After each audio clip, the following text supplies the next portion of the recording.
네, 안녕하십니까. 모듈레코드입니다. 네, 직업윤리 NCS 모듈형 강의 시작하도록 하겠습니다.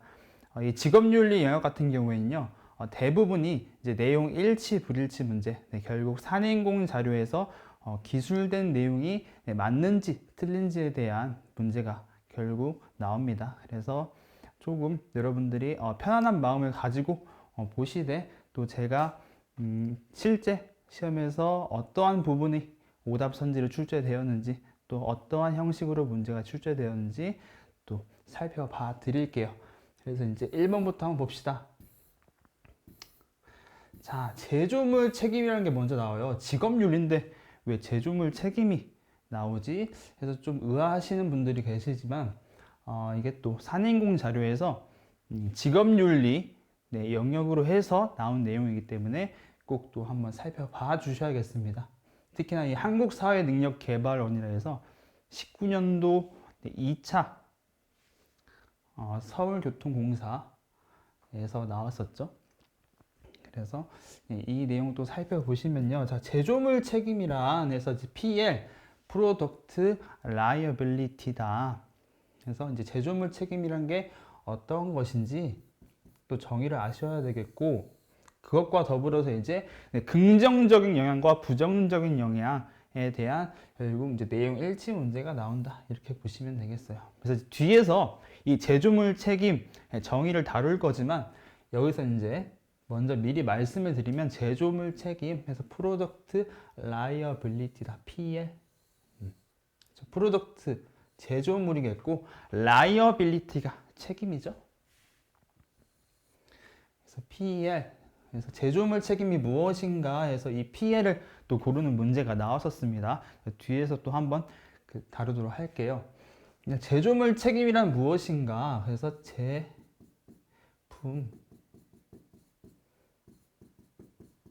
이렇게 제품 결함이 생겼을 때, 제조물에 결함이 생겼을 때 손해배상 청구할 수 있는 그런 법을 말합니다. 그래서 이 손해배상 청구를 좀 더 수월하게 할 수 있겠다. 그래서 이 제품 결함의 객관적 사실만 입증하면 된다. 그러기 때문에 여러분들 이런 배상 범위도 늘어나고요. 배상 범위가 늘어난다. 또 손해배상 청구 좀 더 수월하게 할 수 있겠다. 그런 법을 제조물 책임법이다, 이렇게 보시면 되겠어요. 그래서 기업들이 아무래도 이 법 때문에, 그렇죠? 제품 결함에 좀 더 신경을 쓸 수밖에 없겠죠. 그래서 그런 내용을 바탕으로 이제 긍정적인 영향은 무엇이 있는가, 그리고 이제 부정적인 영향은 무엇이 있는가 살펴보시면 되겠죠. 그래서 첫 번째, 긍정적인 영향. 이렇게 안정성이 강화될 수 있다. 안정성. 그렇죠? 아무래도 이러한 제품 결함이 있는 것에 신경을 쓸 수밖에 없겠죠. 그래서 이런 결함 제품을 내놓지 않기 위한 노력을 하게 되겠다. 결국 안정성의 강화를 도모하겠다, 이렇게 보시면 되겠죠. 안정성 강화. 두 번째 보시면 소비자 보호. 그렇죠? 소비자 보호에 좀 더 충실할 수 있겠다. 그래서 결함 제품, 이것도 결함 제품으로 인한 또 피해가 줄어들겠죠. 아무래도 이런 안정성이 강화된다면 이런 피해가 또 줄어들고 효과적인 또 피해 구제가 되겠다. 해서 소비자 보호에 충실할 수 있겠다. 세 번째 보시면 기업의 경쟁력이 강화된다. 자, 이것도요. 일단 안전한 제품을 만들려고 노력을 하면 아무래도 그 안전한 제품에 고객들이 만족을 하게 될 거고, 그 만족한 고객들은 기업의 경쟁력을 높여주겠다. 그렇죠? 제품의 경쟁력, 또 우위에 쓰게 되겠죠. 이런 만족하신 고객분들은, 그렇죠? 이 제품의 경쟁력 올려줄 수 있겠습니다. 그래서 이 세 가지, 결국엔 제품의, 그렇죠? 안정성으로 결국 다 연결이 됐죠. 제품의 안정성 강화를 했어야 됐다. 왜냐하면, 그렇죠? 결함이 있는 제품을 내놓지 않기 위해서, 그래서 그 결함 제품에 대한 피해가 아무래도 줄어들게 될 거고, 그것과 더불어서 이제 제품 안전에 고객이 만족하게 된다면 이런 제품의 경쟁력 우위를 또 점할 수 있겠다 해서 경쟁력 강화까지 이렇게 세 가지 살펴봤고요. 이제 다음은 부정적인 영향. 근데 이제 여기 보시면 이 PL에 제조물 책임의 부정적인 영향이 더 많아요. 그래서 이건 좀 빨간색으로 부정적인 영향.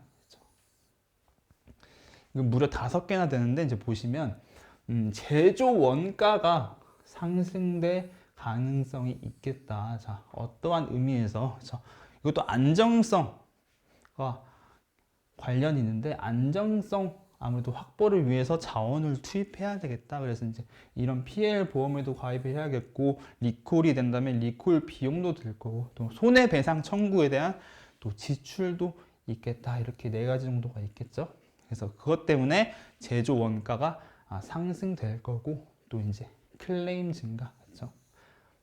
제품 결함에 대한 손해배상 청구를 좀 더 수월하게 할 수 있기 때문에 이런 제품 안전에 대한 소비자의 문제의식이 높아지겠다. 그렇죠? 그래서 이제 클레임도 아무래도 증가하게 되겠죠. 배상 범위도 늘어나게 되기 때문에 이런 클레임이 증가되겠습니다. 그리고 이제 세 번째 보시면 인력 자원의 낭비, 이런 클레임이나 소송에 또 대응해야 하는 인력 자원이 투입이 되겠죠. 뭐 변호사를 고용한다거나 아니면 클레임에 대해서 또 응대하는 직원들도 필요할 거고요. 그렇기 때문에 그렇죠. 이런 클레임 소송에 결국 인력 자원이 투입이 되겠다. 이렇게 보시면 되겠습니다. 그래서 인력 자원이 낭비된다. 나머지 2개는요.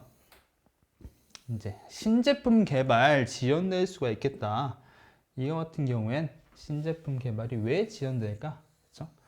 아무래도 결함이 있는 제품을 내놓지 않아야 되기 때문에 안정성에 신경을 더 많이 써야 되겠다. 그래서 엄격한 안전 기준이 엄청 높아지겠죠.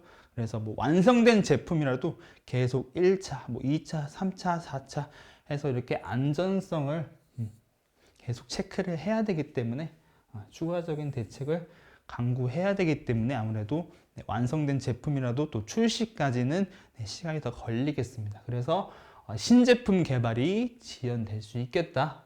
그리고 이제 마지막은 기업 이미지가 손상될 위험이 크다. 그렇죠? 클레임 증가, 소송 증가. 특히나 대형 기업들 같은 경우에는 그렇죠. 더 타격이 크겠죠. 저희 그 뉴스 같은 거 보시면 어떤 뭐 자동차의 리콜이 이루어지게 되었다 이런 것들 많이 보셨죠? 그러면 이제 그 자동차 기업의 경우 아무래도 매스컴을 타겟되기 때문에 아무래도 사회적 관심 대상. 근데 이제 이 관심이 아무래도 좋은 관심은 아니겠죠. 리콜 대상으로 됐다는 것은. 그래서 그런 클레임 혹은 매스컴을 타는 사회적 관심의 대상이 된다면 아무래도 그 기업의 이미지는 손상될 수 있겠다까지 5가지 부정적인 영향 살펴봤습니다. 그래서 뭐 내용 일치 문제로 결국 나온다는 얘기예요. 뭐 신제품 개발이 지연되지는 않는다. 뭐 기업 이미지가 손상될 위험은 없겠다. 이런 식으로 부정적인 영향, 뭐 긍정적인 영향, 반대로 기술에서 내용 일치, 불일치 문제가 나오겠죠. 자, 그래서 이제 보시면요. 이렇게 일단 제조물 책임이 무엇인지 여러분들 아셔야 이 긍정적인 영향이나 부정적인 영향 좀 이해가 되시겠죠. 그래서 제조물 책임의 긍정적인 영향과 부정적인 영향, 옳은 것을 모두 고르시오. 자, 그런데 제조물 책임하면 여러분들 일단 PL 바로 튀어나와야 된다. 그래서 프로덕트 라이어빌리티에서 제조물 책임이다. 이 PL 뭐 뒤에서도 이 정의를 더 자세하게 다루겠지만 이 PL을 고르는 문제가 나왔었습니다. 그래서 이제 하나씩 살펴보면요. 자, 제조 원가가 상승될 가능성이 없다 아니죠? 있다죠. 자, 왜냐하면 안정성에 대한 비용 지출될 거고요. 또 이 PL 보험에 가입해야 돼요. 그리고 또 리콜 한다면 비용이 발생할 거고, 자, 손해배상에 대한 또 지출, 이런 것들 때문에 아무래도 제조 원가 상승될 수 있겠다. 그렇게 배웠습니다. 그래서 이제 기업은 틀렸고, 자, 니은 보시면 기업의 경쟁력이 강화될 수 있다. 이렇게 돼 있어요. 근데 자, 결함 있는 제품을 내놓지 않기 위해서 그렇죠? 제품 안전에 신경을 쓴다 했죠? 제품이 안전하다. 자, 그렇다면 고객들은 만족을 하게 되겠죠? 그 고객 만족은 결국 기업의 경쟁력을 강화시키겠다. 이렇게 배웠습니다. 그래서 님 맞고요. 자, 디귿 클레임이 아무래도 증가되겠죠. 그렇죠? 클레임. 소비자의 문제 의식이 높아진다. 소비자 문제 의식. 특히나 이 PL법으로 인해서 배상의 범위도 늘어나고 또 손해배상 청구를 좀 더 수월하게 할 수 있겠다. 그것 때문에 이제 클레임 증가될 가능성이 있고요. 그리고 이제 인력 자원이 낭비된다. 자, 어떠한 인력 자원? 클레임 이것도 소송. 클레임과 소송에 대응해야 하는 인력들, 뭐 소송은 변호사들, 뭐 클레임은 내부 직원들이 아무래도 대응을 해야 되겠죠. 그러한 인력 자원 낭비가 있을 수 있겠다. 그리고 이제 미음 보시면 제조물의 안정성이 약화가 아니죠. 저희 이 PL법으로 인해서 결함이 있는 제품에 엄청 민감하게 됐는데 그렇기 때문에 안정성에 더 여러분들 신경을 썼어야 됐죠.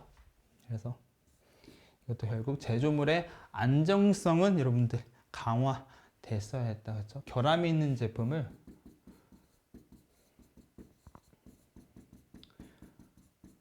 그렇죠? 이런 것들 내놓지, X를 칠게요. 내놓지 않아야 되기 때문에 이제 그런 것으로 인해서 여러분들 이런 안정성에 더 신경을 쓸 수밖에 없게 되었다 해서 이제 그렇죠. 답은 니은, 디귿, 리을에서 3번이 됐습니다. 그래서 이제 이것도 긍정적인 영향과 부정적인 영향을 좀 이렇게 구분을 할 수가 있겠죠. 그래서 자, 안정성 강화. 자, 강화의 측면은 긍정이 되겠고요. 이렇게. 그리고 자, 뭐 제조 원가 상승이나 클레임 증가나 인력 자원 낭비 이것은 또 부정적인 영향으로 볼 수 있겠습니다. 자, 그러면 추가적으로 이제 긍정적인 것 하나가 더 있었는데 뭐가 있었어요? 긍정적인 것 소비자 보호에 그렇죠? 충실 이게 있었죠. 그래서 이것도 결국 그 안정성을 높여야 했기 때문에 그 안정성을 높이는 것으로 인해서 자 피해자들 피해를 줄일 수 있었다. 그렇죠? 또 피해 구제를 좀 더 효과적으로 할 수 있었다. 이런 내용이었죠. 그리고 이제 두 가지가 더 있었죠. 부정적인 영향에는 자, 신제품 개발이 지연된다. 신제품 개발 지연. 왜? 결국 다 안정성으로 연결이 됐었죠. 자, 안정성 때문에 안전 기준이 그렇죠? 엄격해졌죠. 안전 기준. 아무래도 제품 결함에 신경을 많이 써야 됐기 때문에 안전 기준 엄청 엄격해졌다. 그렇기 때문에 신제품 개발 지연이 됐었고 이제 마지막으로 기업 이미지 손상.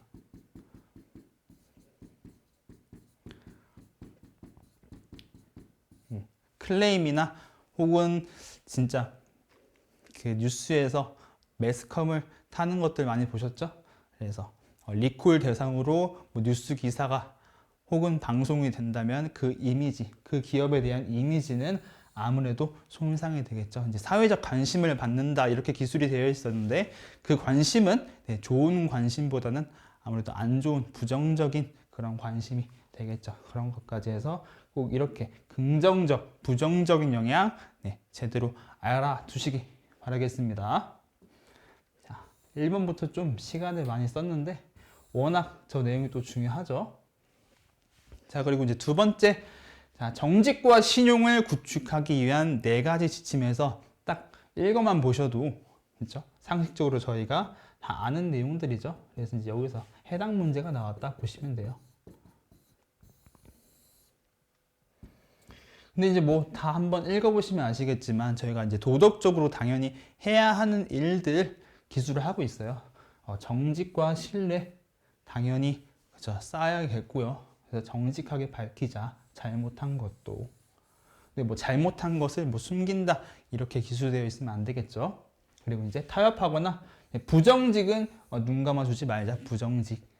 부정직한 관행은 인정하지 말자. 그래서 이 네 가지 그냥 한 번씩 읽어보고 넘어가시면 되겠습니다. 뭐 실제 시험 같은 경우에서도 굳이 이 내용을 보지 않아도 다 저희 옛날에 중고등학교 도덕 문제 풀듯이 사실 부도덕하다고 생각되는 지문을 틀린 것으로 골라주시면 사실 맞출 수 있는 문제였어요. 그래서 정직과 신용을 구축하기 위한 지침 해서 적절한 것, 결국 옳은 것이죠. 그래서 네 가지 지문 모두 다 기술된 대로 앞에서 봤던 개념 그대로 기술되었기 때문에 저희 5번으로 선택하고 넘어가겠습니다. 자, 이제 다음은 성희롱의 당사자 요건에서 가해자와 피해자의 결국 뭐를 보겠다? 범위를 보겠다요, 범위. 가해자의 범위에는 어디까지가 되고 피해자의 범위에는 또 어디가 포함되고 또 제외되는가 이런 거에 대한 내용이거든요. 그래서 여기서도 그런 범위를 바르게 기술하고 있는지에 대한 내용 일치, 불일치 문제가 나옵니다. 자, 그럼 내용 보실까요? 자, 먼저 가해자부터 가봅시다. 가해자. 자, 근데 이렇게 단락을 나눴잖아요.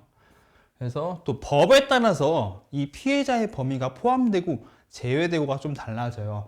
그래서 먼저 보시면 남녀 고용평등법상, 자, 고용평등 이 법에서는 뭐 사업주를 비롯해서 뭐 뒤에 직장 상사나 동료, 근로자 이런 사람들 다 모두 종사자라고 볼 수 있죠. 사업주와 종사자들 뭐 그 사람들은 다 가해자에 포함이 된다. 자, 그런데 이렇게 제3자 거래처 관계자나 고객 등의 제3자는 이 가해자의 범위에서는 제외되고 있다. 제외. 자, 근데 이제 또 정리를 할 텐데 밑에 그 남녀차별금지법까지 한번 볼게요. 남녀차별금지 및 구제, 이 차별금지, 고용평등이 아니고 차별금지에서는 이런 뭐 종사자들 포함되는 건 당연한데 이렇게 거래처나 관계자, 거래처 관계자나 고객 결국 제3자죠. 제3자는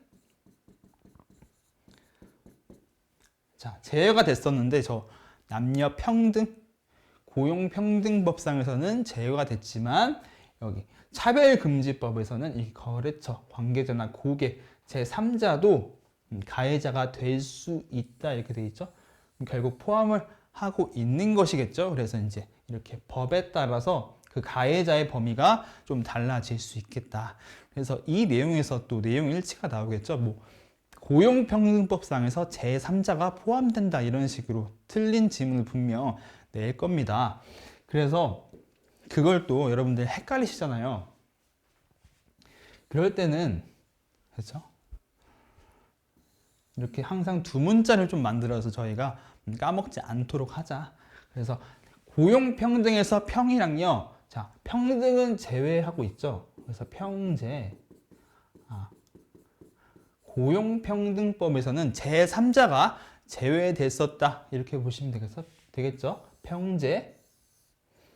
그리고 이제 남녀 차별금지. 차별금지 차.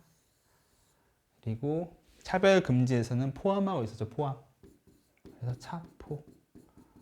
그래서 평제 차포하면 자, 고용평등법에서는 제3자가 제외됐었고 차별금지법에서는 차포에서 제3자가 가해자에 포함이 되었었다.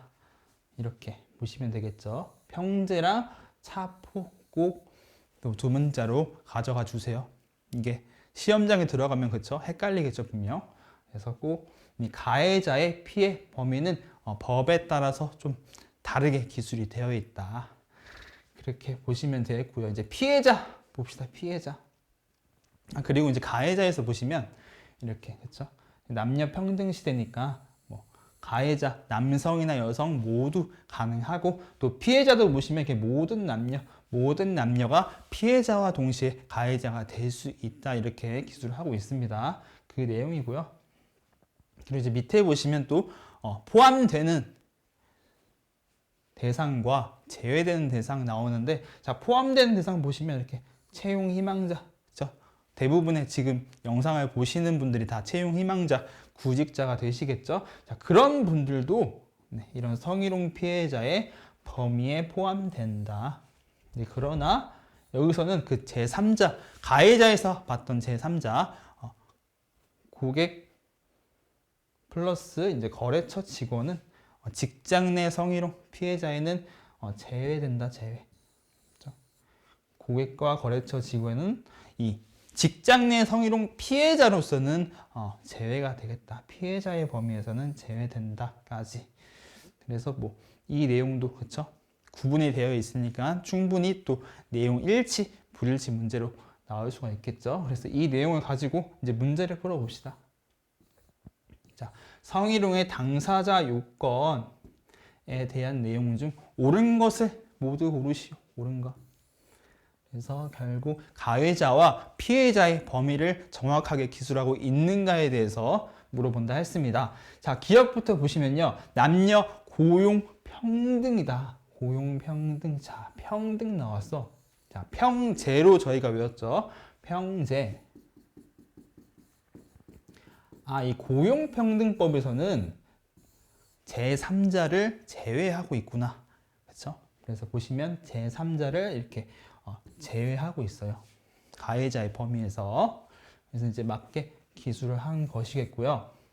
님 보시면 가해자의 성별, 뭐 대부분 남성이지만 여성도 가해자가 될 수 있겠다. 뭐 플러스 피해자도 마찬가지로 모든 남녀, 그렇죠? 남녀 구분 없이 피해자와 가해자가 될 수 있다. 이렇게 기술을 하고 있습니다.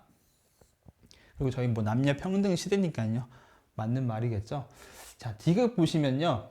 이렇게 채용 구직자, 채용 희망자, 성희롱 피해자에 해당이 된다, 포함이 된다. 저희가 배웠었죠. 반대로 이제 고객이나 거래처 직원, 그 사람들은 성희롱 피해자 범위에는 직장 내, 특히나 직장 내 성희롱 피해자 범위에는 포함되지 않는다. 그렇죠? 포함되지 않는다. 그래서 이거를 꼭 또 피해자의 범위에서 또 구분해 주셔야겠죠? 구직자는 직장 내 성희롱 피해자가 되지만 고객과 거래처 직원, 뭐 제3자는 직장 내 성희롱 피해자에는 해당되지 않는다 해서 이제 답은 4번 기억, 니은, 디귿이었고요. 저희가 이 기억에서 또 한번 살펴봐야 될 것이 그렇죠. 고용평등법상에서는 평제에서 제3자가 제외되었지만 자, 차별금지법 그렇죠. 차포였죠. 차별금지, 남녀 차별금지 법에서는 여러분들 제3자 고객이나 거래처 직원들 포함이 됐었다. 그렇죠? 제3자 포함. 가해자의 범위로 포함된다. 저희 그렇게 암기를 했죠. 그래서 차포로 저희가 암기를 하자까지 꼭 알아두시기 바라겠습니다. 이 피해자 범위에서 분명 그쵸 바꿔서 특히나 내용 일치, 불일치 문제를 내기 정말 좋겠죠. 네, 그런 내용들 꼭 예상하고 들어가셔야겠어요. 자, 그리고 이제 직업윤리의 5대 원칙에서 10회 이상 출제가 되었죠.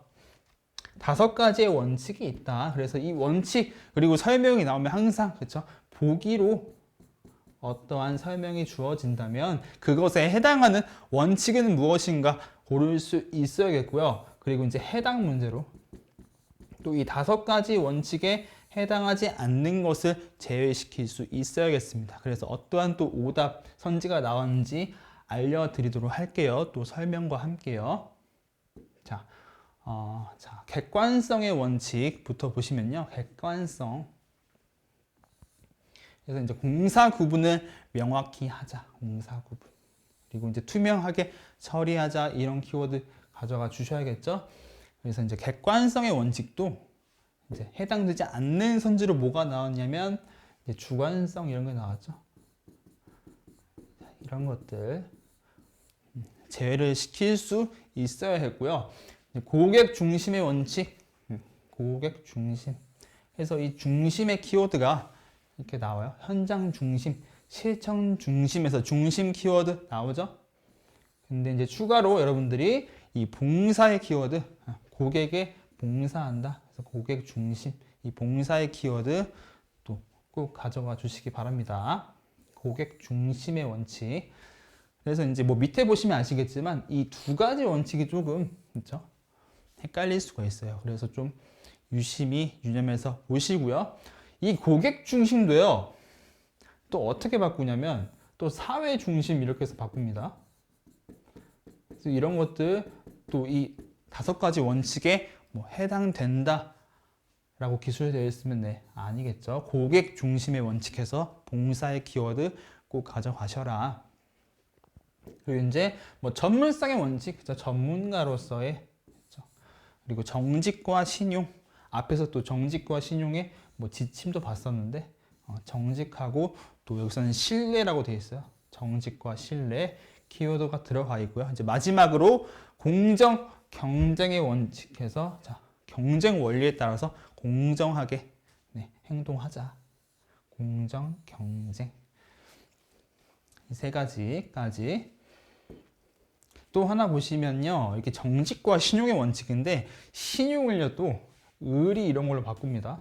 그래서 정직과 의리의 원칙 이렇게 또 해당 문제로 나온다면 네, 아닌 것으로 제외를 시켜야겠죠.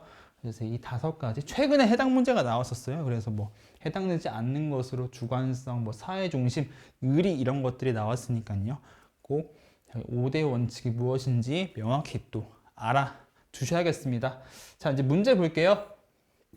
자, 직업윤리의 기본 원칙에 해당하는 것을 모두 고르시오 해서 이 문제는 뭐 그렇게 어렵진 않죠. 객관성의 원칙, 고객 중심의 원칙, 전문성의 원칙, 정직과 신용의 원칙, 마지막 공정 경쟁의 원칙까지 다 이제 맞는 네, 원칙을 제대로 기술한 건데요.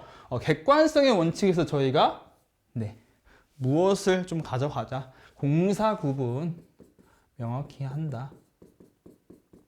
그리고 이제 또 투명하게 처리한다. 이것이 이제 객관성의 원칙이었고요. 고객 중심의 원칙은 자, 뭐 현장 중심, 실천 중심의 키워드 가져가 주시면 좋지만 또 추가적으로 봉사의 키워드 쪽 가져가자. 봉사 이렇게 나머지 전문성이나 정직과 신용, 공정 경쟁은 그대로 그 원칙의 키워드가 설명에도 들어가 있었기 때문에 그렇게 어렵지 않았죠. 그래서 이 2가지 객관성의 원칙과 고객 중심의 원칙의 중요 키워드 꼭 이렇게 메모를 좀 해두세요. 그래서 이제 답은 네, 5번이었다. 그래서 뭐 객관성이 주관성으로 바뀌지 않은지 고객 중심이 사회 중심 또 혹은 정직과 신용인데 정직과 의리 이렇게 나올 수 있다까지 말씀을 드렸습니다. 자, 그리고 이제 21세기 고객의 니즈라고 해서 무슨 또 트렌드가 나와요. 사실 직업윤리에 이런 내용이 포함된다는 게 좀 의아하긴 한데 또 산인공 자료에 또 교수자용 자료 같은 경우에 이런 내용들을 담고 있습니다. 자, 그래서 각 또 트렌드가 참 많이 나오는데 그에 대한 또 설명이 보기로 주어진다면 그 트렌드를 바르게 또 짝지을 수 있어야겠죠? 뭐 보기의 내용들이 또 아마 하나만 나오는 것이 아니고 여러 가지 나올 수 있기 때문에 네, 각각 설명하는 트렌드가 무엇인지 네, 바르게 짝지을 수 있어야 해요.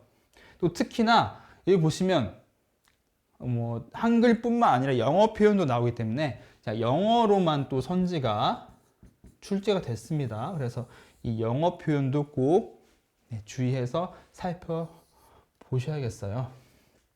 자, 그래서 이제 하나씩 좀 살펴보면서 제가 시험에 나왔던 트렌드 혹은 좀 여러분들이 헷갈릴 만한 트렌드를 좀 별표를 해서 알려드릴게요. 자, 코쿠닝부터 처음부터 좀 별표를 했는데 코쿠닝 같은 경우에는 이 코쿠닝 그렇죠. 영어도 코쿠닝이죠. 일단 좀 검색을 해보세요. 이런 것들. 자신이 직접 검색해서 그 의미가 무엇인지 찾아보는 게 또 오래 기억하는 데는 또 도움이 되거든요. 그래서 코쿠닝 검색해 보시면 누에가 고치를 짓는 것 이렇게 돼 있어요. 근데 이제 이 누에 많이 들어보셨겠지만 이제 누에가 무엇이냐면 이제 나방의 애벌레, 나방 애벌레라 보시면 돼요.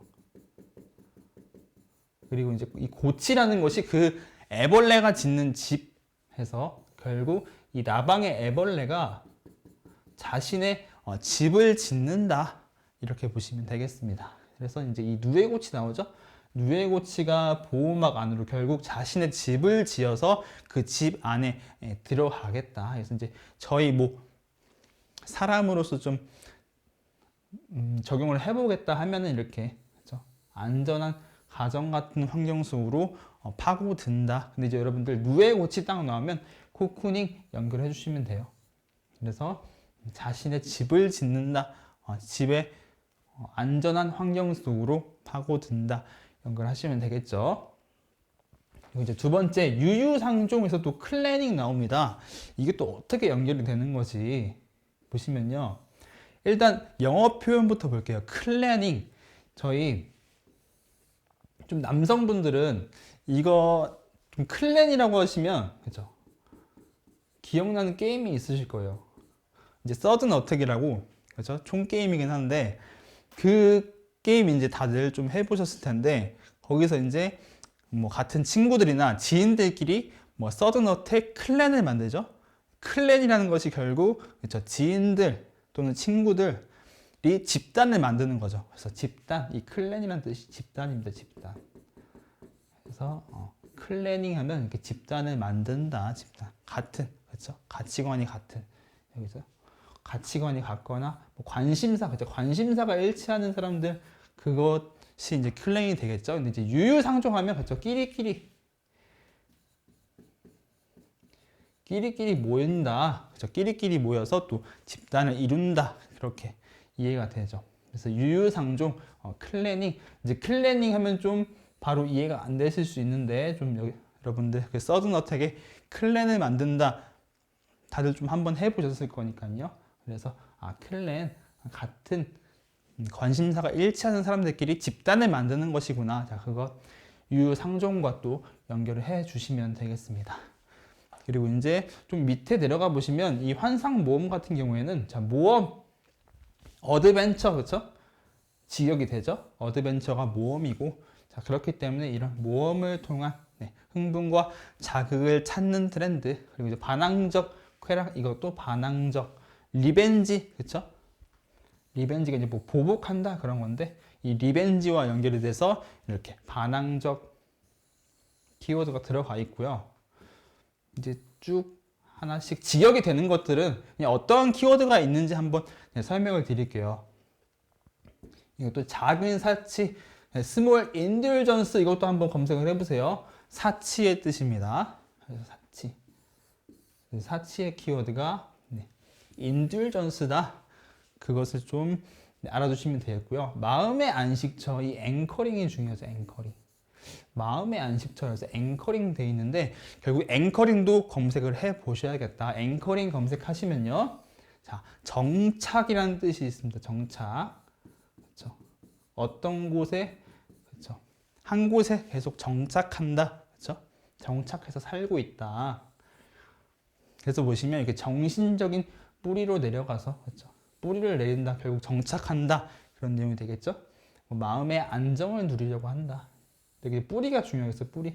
그리고 뿌리를 내려서 정착한다까지 여러분들 이 앵커링의 뜻이 정착이라는 거 여러분들 꼭 검색해서 오랫동안 좀 기록할 수 있게 여러분들이 검색해서 한번 찾아보시기 바랍니다. 그래서 마음의 안식처에서 앵커링이다. 앵커링의 뜻이 정착이라는 뜻이 있다. 설명에서는 이렇게 뿌리를 내린다, 정착한다 이렇게 연결을 해주시고 자 개성찾기 해서 일고노믹스 이렇게 되어 있어요.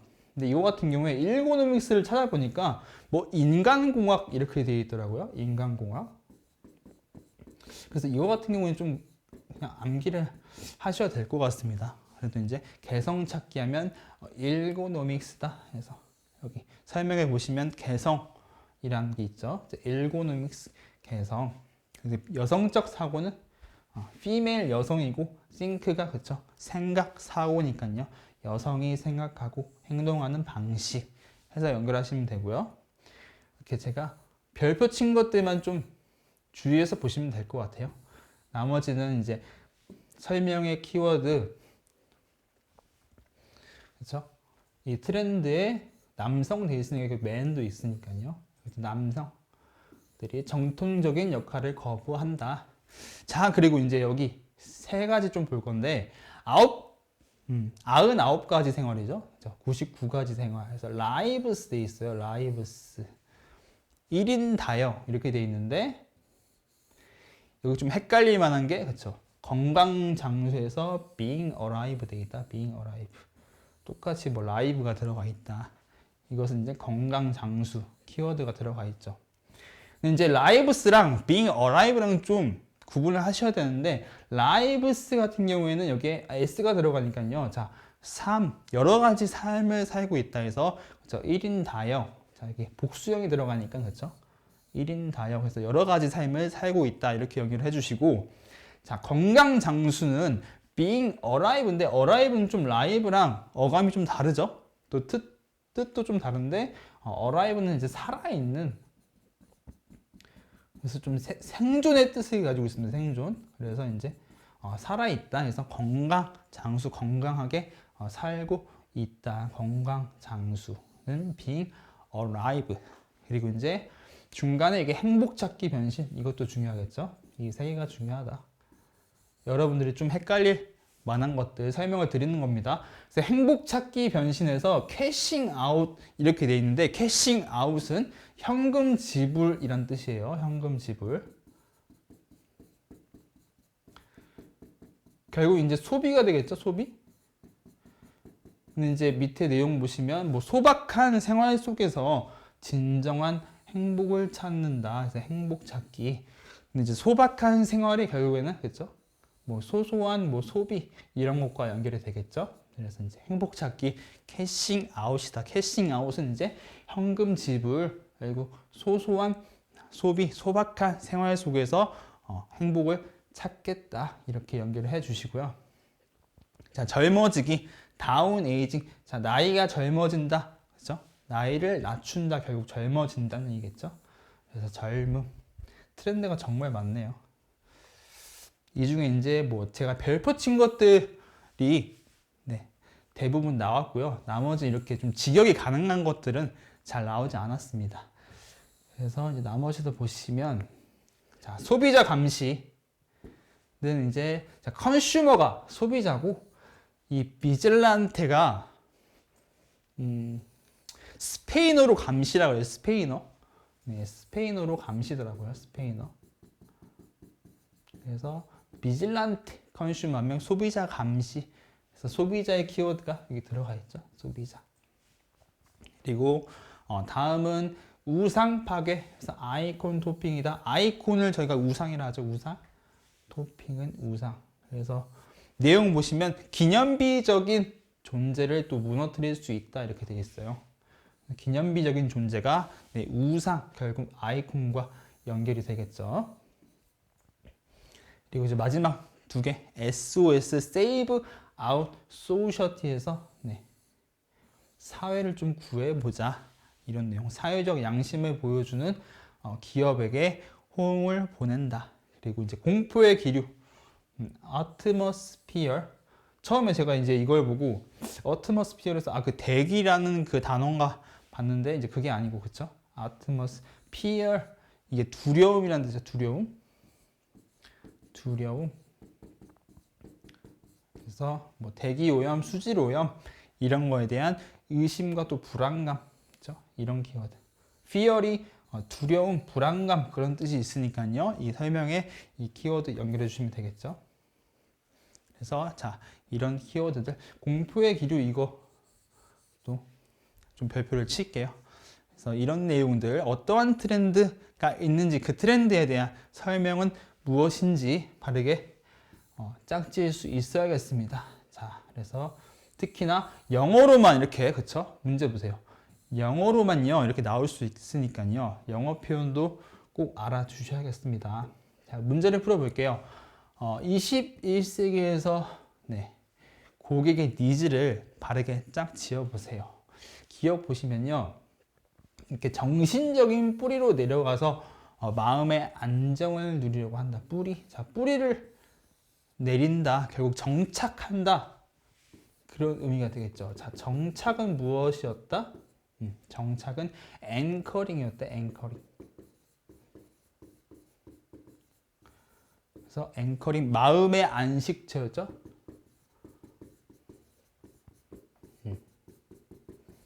이렇게. 그래서 앵커링이었고, 니은 보시면 누에 고치 나왔다. 누에가 고치를 짓는 것. 누에는 나방의 애벌레였고요. 고치는 집이었다. 결국 그 애벌레가 집을 짓는다는 거.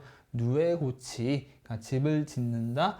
코쿠닝과 연결해 주시고요. 코쿠닝은 이렇게 가정과 같은 환경 속으로, 안전하고 포근한 가정과 같은 환경 속으로 들어간다. 누에고치. 자기 애벌레가 집을 짓고 집에 들어가는 것을 생각하시면 되겠죠. 그래서 코쿠닝이다. 그래서 답은 이제 4번이 되겠죠. 4번. 그리고 이제 저희 추가적으로 어떤 것들, 클래닝. 그래서 유유상종 이런 것들. 클랜, 서든어택 클랜 생각하시면 같은 집단, 같은 관심사, 같은, 뭐 가치가 같은, 그렇죠? 이런 사람들. 그리고 이제 행복 찾기에서 캐싱아웃.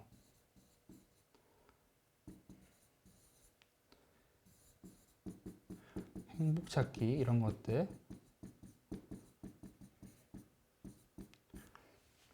그리고 lives,랑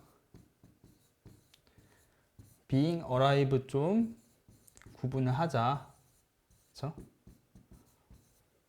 lives는 이제 99가지 삶 해서 이제 1인 다역이었고요. 그렇죠? 1인 다역. 그리고 여기 being alive는 alive가 생존 또는 살아있는, 그래서 건강 장수였고요. 이런 내용들. 그리고 이제 atmosphere.